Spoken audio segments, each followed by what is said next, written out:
Have you ever noticed how some people seem to make these huge life-changing decisions without seeming the slightest bit fearful of the unknown? Whereas others get themselves really stuck in a rut, and even just the idea of change brings on this real sort of panic attack. It could be changing your diet, finally asking for the help you need from families or friends or a professional.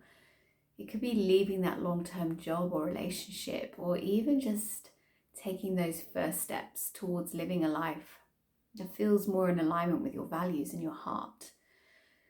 Change starts with choice, but how we get there and how we stay on track with our goals is different for everyone. So, in an Ayurvedic way, if we were talking about someone with a Vata dominant constitution, this type of person requires nourishment, grounding, calming, centering. And in order for them to make these real life-changing choices, they need to feel held.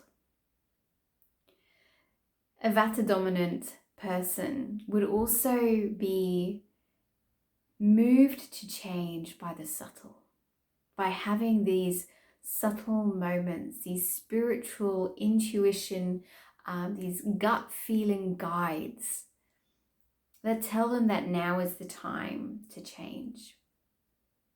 And when making that change to keep them on track, they need this constant love, this gentle encouragement, this container of nourishment.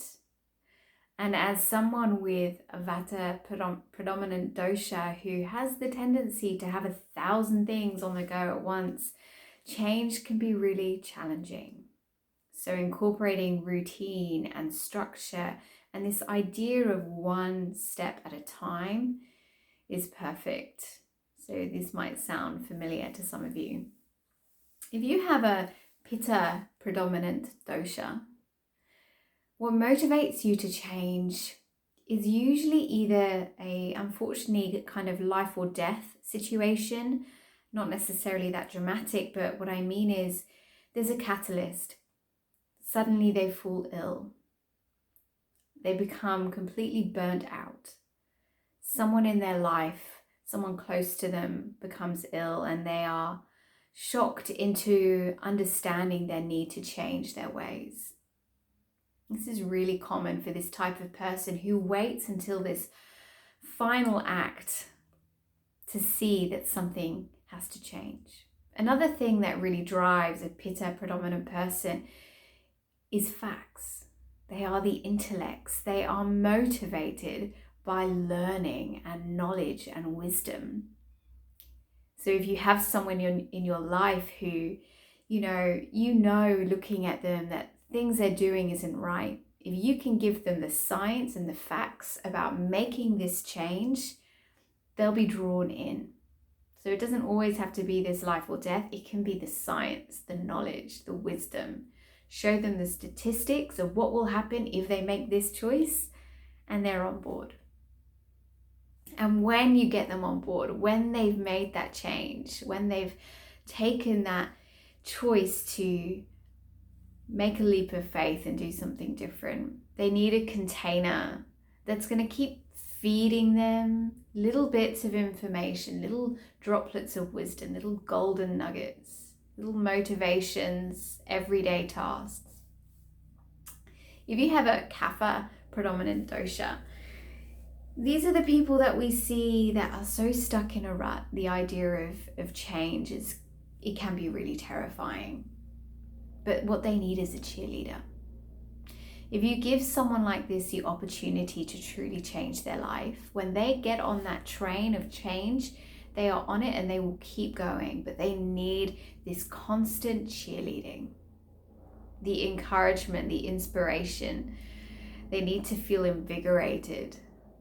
They need something to motivate them that will be truly personal, and it could be competition. It could be a goal at the end that they're striving towards. And when they really are in that mode of change, the group around them, and the encouragement of family and friends and a professional is everything.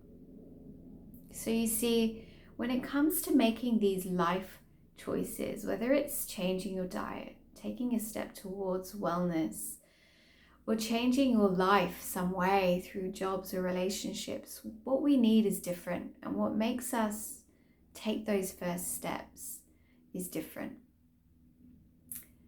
I think through Ayurveda, we can really look at our motivations and our life choices through this really unique lens.